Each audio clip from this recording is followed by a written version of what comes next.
Alhamdulillah, ramai telah menggunakan khidmat kami dan memberi kepercayaan untuk mengendalikan setiap urusan hartanah seperti persaraan, khususnya untuk mereka yang berumur 55 tahun ke atas.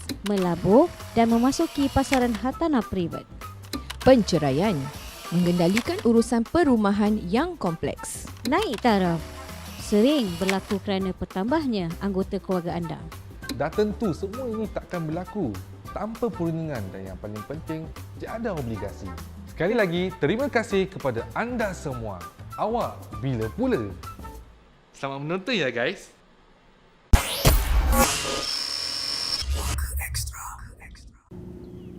Aku telah lelah dengan semuanya. Boleh? Sampai. Yuk. Sedap betul kita ya, Hidayat. Okey. Hai, Assalamualaikum semuanya. Kita jumpa lagi dalam Puaka Extra. Okey, dan kali ini kita berada di Extra. yes. Belakang laut. Yes. Lepas ni kita akan mandi. Laut. Kita akan buat Puaka Extra dalam Laut. yes. Dah macam SpongeBob. Macam SpongeBob tak apa Ustaz. Dah macam orang gila pun ada. Kau nak buat dalam laut. Ayai. Okey, memandangkan kita kat tepi laut ni semua, ada pasir-pasir ni semua. Apa agaknya topik-topik kita untuk minggu ni ya? Pasir. Sihir. Sihir. Madfun. Sihir Mahfun tu apa bahasa Melayu dulu? Madfun dia ambil di kata bahasa Arab dufina. Dufina tu maknanya apa, sesuatu yang ditanam. Ini kat Singapura very common. Sihir madfun ni. Madfun. M-A-D-F-U-N. Madfun. So sihir madfun ni di antara dipanggil sebagai sihir khariji, iaitu sihir yang ada di luar badan, yang ditanam di luar badan. Okey. Sebab sihir khariji ni dia ada terbagi pada 3 bahagian. Yang pertama adalah sihir madfun, iaitu sihir yang ditanam. Okey. Yang kedua adalah sihir muallaq, sihir yang diikat di tempat yang tinggi, macam pokok ke. Boleh sihir atas pokok? Tak, maksudnya dia punya buhul dia. Dia punya benda sihir tu diikatkan di pokok. Motif? Macam so di pokok ataupun dijahitkan ataupun diikat di burung. Motifnya ketika adanya angin, orang tu sakit. Oh. Itu dipanggil sebagai santau angin. Kalau orang-orang Melayu dipanggil sebagai santau angin. Alright. Selagi ada angin dia akan kena. Tak ada angin, okey. Okey. Kemudian yang ketiga adalah sihir marsyush. Kita pernah buat kan? Marsyush. Pernah buat kan? Entahlah. Sihir marsyush ni iaitu sihir yang direnjiskan ataupun diletakkan di depan pintu rumah, yang berbentuk tanah kubur ataupun air-air najis-najis tertentu ke air-air siraman-siraman daripada mentera-mentera ke jampi-jampi. Itu dipanggil sihir marsyush. So madfun termasuk daripada sihir khariji, yang sihir yang ada di luar badan. Dan as I said tadi, sihir madfun ni dia banyak sekali dalam masyarakat kita. Masih lagi ada orang yang pakai sihir madfun untuk menyihir orang lain. So antara cara-cara nak menyihir dengan cara madfun ni, saya bukan ajar cara dia, tapi biasanya dipakailah. Akan saya saring sikit-sikit. So yang pertama sekali yang dipakai adalah nak kena ada buhul dia. Buhul adalah benda yang dipakai untuk menyihir si fulan. So boleh pakai daripada kukunya, boleh pakai daripada rambutnya, boleh pakai daripada bekas pakaiannya, boleh dipakai fotonya, boleh dipakai bekas makanannya, tulangnya dan lain-lainnya. Itu boleh dipanggil sebagai sihir madfun lah kalau nak ini. Even bekas tisu. So maknanya apa tau? Kalau let's say you, Kalau gini kita buat macam jantung gini, lepas tu diikat, lepas tu dia buat sihir, boleh? boleh. Dah lah, tepat sekali angin ziuk terus masuk. Oh ya. Sorry. Tak ada masalah. Kan. Even bekas tisu, macam tisu kita buang ingus ke, buang kahak ke apa kan. Tisu tu straight away kalau boleh buang. Jangan kasih orang nampak. Sebab apa? Daripada bekas tisu tu pun dia boleh pakai untuk sihir kita. Sebab apa? Benda yang kita keluar adalah daripada dalam badan kita ke benda tersebut. Sama. Rambut adalah daripada diri kita keluar. Begitu juga dengan ludah ke lain-lain. So it's always the same. Kuku ke apa semua daripada badan kita. So biasanya dia akan ambil seperti inilah contohnya. Ini tapi biasanya yang dipakai bukan macam inilah. Biasa dia akan pakai kain kain kafan. Ya, dia akan pakai kain kafan. Mesti kain kafan, tak boleh kain biasa. Kain kafan biasanya dia akan letakkan di kalau di perkuburan. Daerah-daerah kubur, yes, kain kafan biasa dia akan pakai. Tapi kalau macam kat luar-luar, even kat pasir macam gini pun boleh. Pun boleh. Cuma kalau pasir gini jarang sekali pakai kain kafan lah. Biasa dia akan pakai kain kuning ke kain merah ke. Seperti itu. Okay. So biasa dia akan bungkuskan macam tadilah, is either kuku ke bekas pakaian ke apa semua, all these kind of things. Either or dia akan masukkan ke dalam, kemudian dicampurkan dengan benda-benda tertentu, contohnya macam paku ke ataupun razor blade ke ataupun apa-apa sahaja, kemudian dibungkus, baru nanti dia akan tanam. Sebab itu kata madfun maknanya sesuatu yang ditanam, ataupun tak semestinya ditanam, sesuatu yang ditindih kan. Ditindih, yes. Sesuatu yang ditindih pun boleh juga. Okay. So ada any pertanyaan sebelum saya masukkan ke dia punya ciri-ciri tanda-tandanya? Tak ada. So it's either benda yang ditindih, kalau ditindih orang nampak kan. Yes. Jadi lebih baik tanam. Yes. So bukan maksudnya kalau orang iyalah, buat dah. betul lah. So biasanya kalau ini dia akan tanam. So tanam macam tadilah, daerah perkuburan ke ataupun tanah-tanah mana-mana, ataupun dia ada salah satu kes macam nak cakap Cakap. Should I cakap ke tak payah cakap? Kalau benda tu okey untuk pengetahuan semua, okey. Kalau terlalu sensitif sangat, kalau seseorang tu yang disihir yang ramai orang kenal, boleh lah, tak apalah. sebut. Jangan sebut nama, jangan sebut apa-apa lah. Tapi orang mesti tahu. Kat mata bang, kita tengah shoot. Macamlah dia boleh dengar kan? Sebut tak? I don't know. Tak apalah. Okay. Ni saya sebut. Ni nanti tengok you lah. Kalau you nak beep, you beep. Kalau you tak nak beep, ya silakanlah. Okay. Contohnya maaf kata macam Ustaz Kazim. Ustaz Kazim yang sekarang dipercayai disihir orang. Yes. Okay, so boleh. cara seperti itu dia pakai sebagai sihir madfun. Oh ya. Yeah. Sihir yang ditanam. Tapi di sini orang tersebut sudah tahu di mana rumahnya, maka ditanam di depan rumahnya. Oh ya. Yeah. Seperti itu. So ditanam di hadapan rumahnya, ditanam. Kalau tanam kat tempat lain?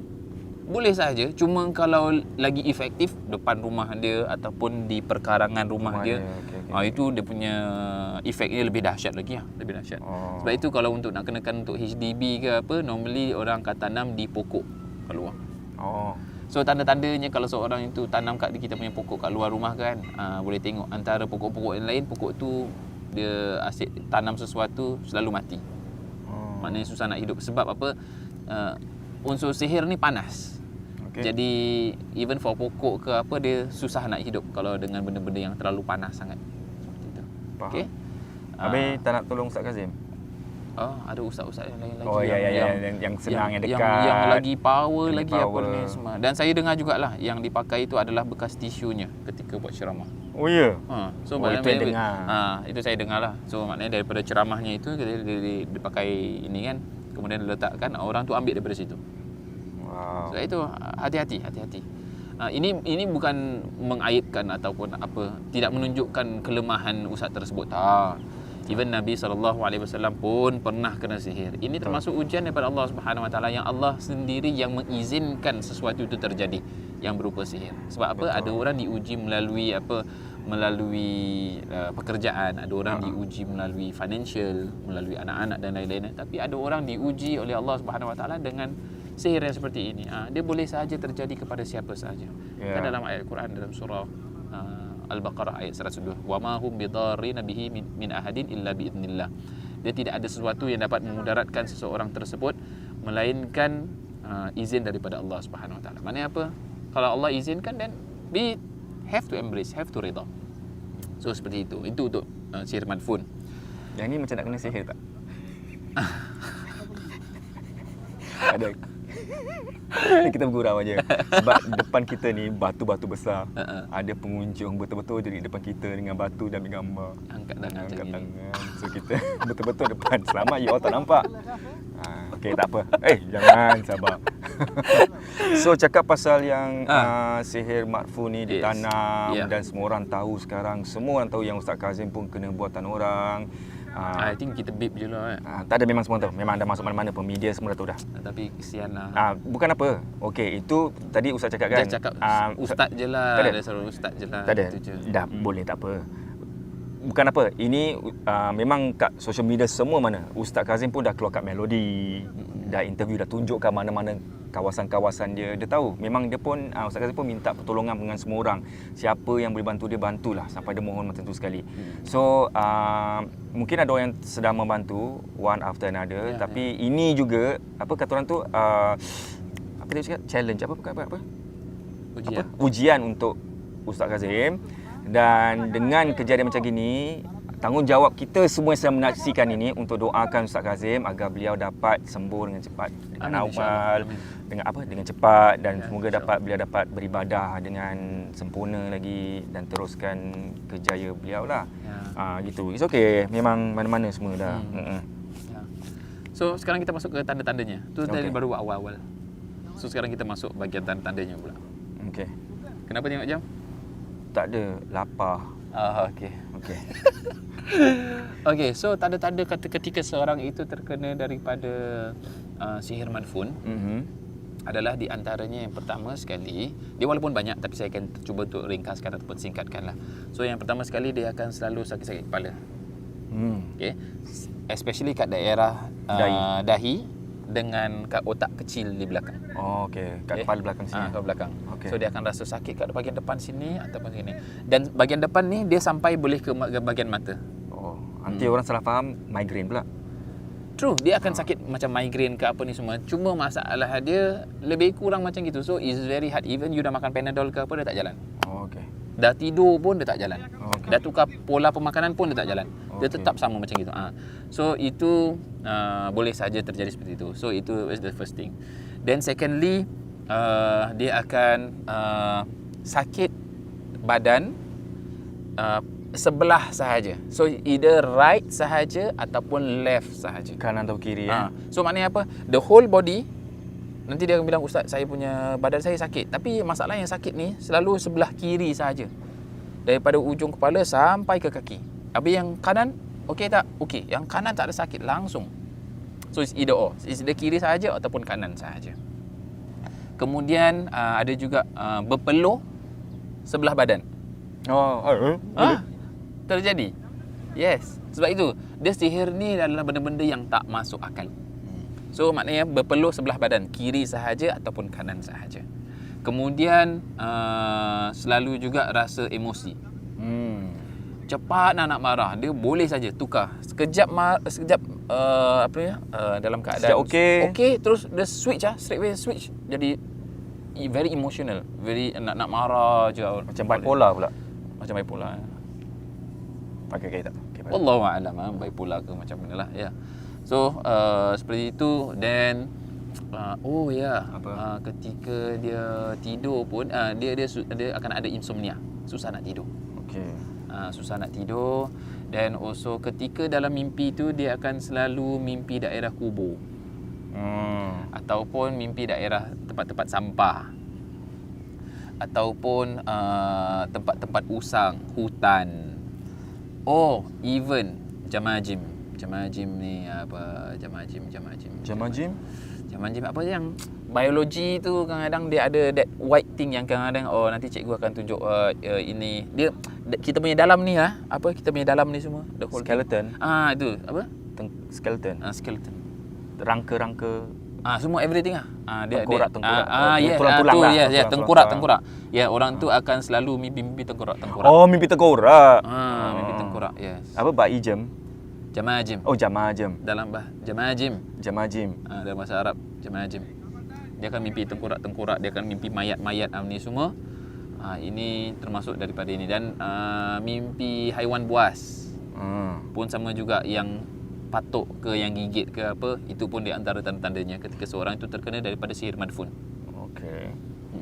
Habis kalau macam ada orang tu mimpi ada dalam rumah ada ular besar macam mana?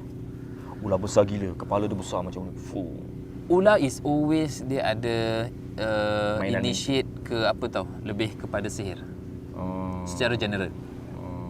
Sebab tahu kisahnya tukang sihir Firaun yang lawan dengan Nabi Musa dalam Quran. Pasal ular tu, tongkat. Dia lempar all those macam tali-tali ke, all those macam ranting-ranting apa semua dilempar, kemudian dia sihir mata semua orang kat masyarakat kat situ jadi nampak macam ular. Padahal tali pun. Contohnya seperti itu.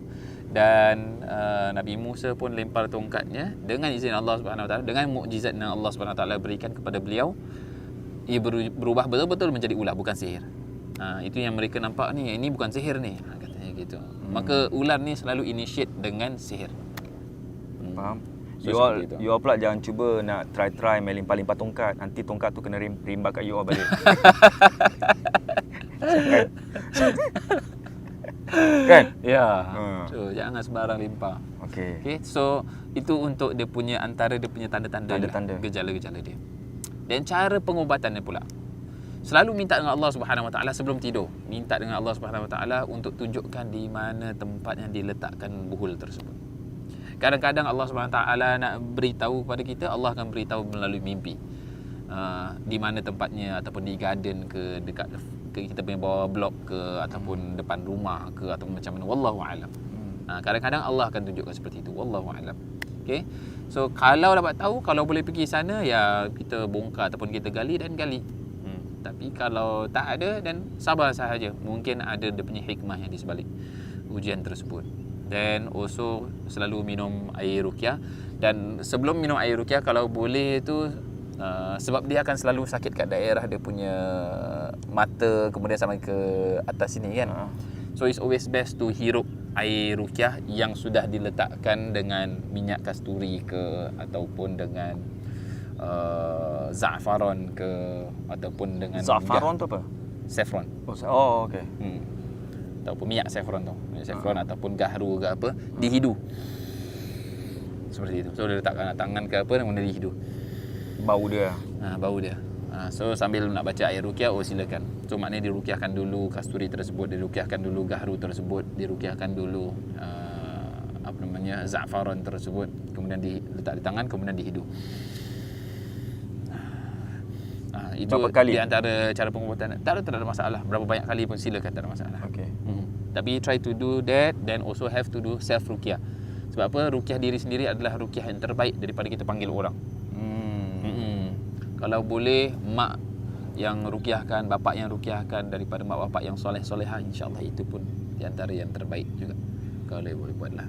So cara seperti itu, dan jangan lupa kalau boleh tahajud, istighfar, dan itulah tadi saya katakan, redha dengan takdir Allah Subhanahu Wa Taala yang diberikan sebagai ujian inilah sihir ni. Apa Ustaz nak nasihatkan bagi kita yang ramai-ramai kat luar ni semua, ada macam kita dah ajar, so buat itu, buat ini, mudah dihafal, bukan dibaca, tapi diorang tak confident juga. Tu bagi apa nasihat untuk orang yang tak confident? Dia gini, Islam ni sangat mudah sekali. Sekarang masalahnya sekarang, kalau you rasa you punya bacaan tak betul, you solat tak? Solat juga kan. Kita kembali lagi tadi, sorry lah, battery weak. Ya. Itu lesson learn. Orang cakap lain kali kau nak buat shoot ni kena check battery, kena check apa-apa. Battery, on microphone. Dalam hidup pun kena macam gitu. Sebelum kita buat apa-apa buat apa-apa senaman pun kena check diri sendiri dulu. Okey ke tidak? Betul. Sebab kadang-kadang orang bila dah rasa dia okey, dia buat something, ada kena gitu, ada kena gini, sampai bawa ke kematian. Kalau boleh jangan macam tu Check diri sendiri dahulu. Check dulu. Ya. Okey, tadi kita cakap pasal apa tu yang tergantung tadi tu, pasal orang yang tak berani. Masih tak ada confident. Tak confident nak buat sendiri, nak buat ruqyah sendiri, sembang rumah sendiri, macam mana? So gini, kita dalam hidup ni selalu kena confident. Dalam masalah apa pun, masalah ukhrawi, dalam masalah duniawi pun sama juga. Sama, you nak pergi kerja ke, you nak sekolah ke, nak apa, semua kena confident. Even you duduk dalam exam pun kena confident yang you kena jawab ataupun you boleh jawab. Itu baru you boleh berhasil. Tapi kalau dalam kehidupan ni you tak ada confident apa ni semua, of course susah lah. Even kalau you rasa yang you punya Fatihah, you tak confident dengan you punya Fatihah, tapi you tetap solat kan? Tetap solat. Walaupun kita tengok dalam solat, di antara rukun solat yang wajib sekali yang kita baca, kita lafazkan apa semua adalah Al-Fatihah. Dan kalau kita tak confident dengan kita punya Fatihah, then macam mana kita punya solat kita kan? Jadi tetap kita kena baca, tetap kena upgrade kita punya bacaan, kita belajar dengan guru-guru yang mahir lah. Alhamdulillah. Kalau kat Singapura ni banyak, kalau tak ada pun kat masjid-masjid ataupun yang nak buat online pun boleh. So macam banyak ustaz-ustaz yang mahir dalam YouTube ke ataupun dalam Facebook ke apa. Ustaz Kazim ada, Ustaz siapa lagi, Ustaz Kazim ada, Ustaz Susairi ada, Ustaz macam-macam lah. So you boleh just cari mana guru-guru yang mahir ke apa yang kita kenal, asal usulnya, sanadnya apa, belajar. InsyaAllah. So no need to worry lah, everything will be okay. Ya, kalau misalnya ada yang apa tu macam still tak confident, macam nak sewa rumah contohnya. Ruqyah rumah. Ruqyah rumah. Then bolehlah you pergi ke www.tafsir.com, panggil. Nanti saya akan ajarkan macam mana. Dato' Saya F. share. Dato' F. Tan Sri F. Masya-Allah, Tan Sri masya-Allah. Lepas tu ni Tan Kuku, ni Tan Sri. Itu boleh jadi macam bila Ustaz datang dulu, then apa you nak tanya dengan Ustaz, tanya. Then after that bila you nak sema ruqyah rumah sendiri, you dah boleh tahu apa nak buat. Yup. Ya. Kan lah. So ada lain lagi? Tak ada. Ya, apapun jangan lupa untuk share, like, komen, subscribe kita punya channel Susu TVC dan juga support kita punya merch sekali di puakasg.com. Dan kalau you ada lebih rezeki nak sedekahkan, nak infakkan sesuatu untuk kita, boleh sahaja, boleh tekan yang apa, thanks kat bawah. Tu thanks sambil sumbangan kan, ada thanks kat bawah sini. Bolehlah untuk yang ada credit card. Kalau mungkin ada yang tak ada credit card tapi tetap nak beri sumbangan, tak tahu macam mana caranya, senang, kita dah permudahkan. Kita selitkan kat sini di bawah ni, boleh buat pay now. Yes. Jadi daripada sumbangan tu mungkin kita boleh beli barang-barang apa-apa kita boleh beli makanan tengah hari sekejap lagi. Alhamdulillah ya. So Kan? kita tak pernah pakai untuk kita punya peribadi kita. Kita selalu pakai untuk channel ni, untuk dakwah lah. Macam antaranya kamera ni lah. Kamera ni kan di-sponsored by mosques around the world. Betul. So selagi kita buat konten ni, orang belajar, orang amalkan, dia dapat pahalanya dulu. Betul. Baru kita kan. Yang lebih-lebihnya kita kongsi rezeki dengan orang Yalah. lain Betul. Sebab kadang kita panggil tamu ke apa, kau jumpa tamu ke apa, kita yelah sediakanlah makanan untuk orang. Kan? Macam itu je lah. Apa yang awak bagi kita share. Yeah, share. Ya, tak ada yang kita nak beli rumah. Tak ada. Wah, rumah kat sini Tak cukup pun. Masya-Allah, betul. 15 tahun pun tak cukup. Kumpul. Tapi tak kalau apa. saya ada rezeki pun saya tak beli rumah kat sini lah. Okeylah, sebelum kita melalutkan Ustaz. Pasal duniawi ni. Ya, tapi apapun Apa.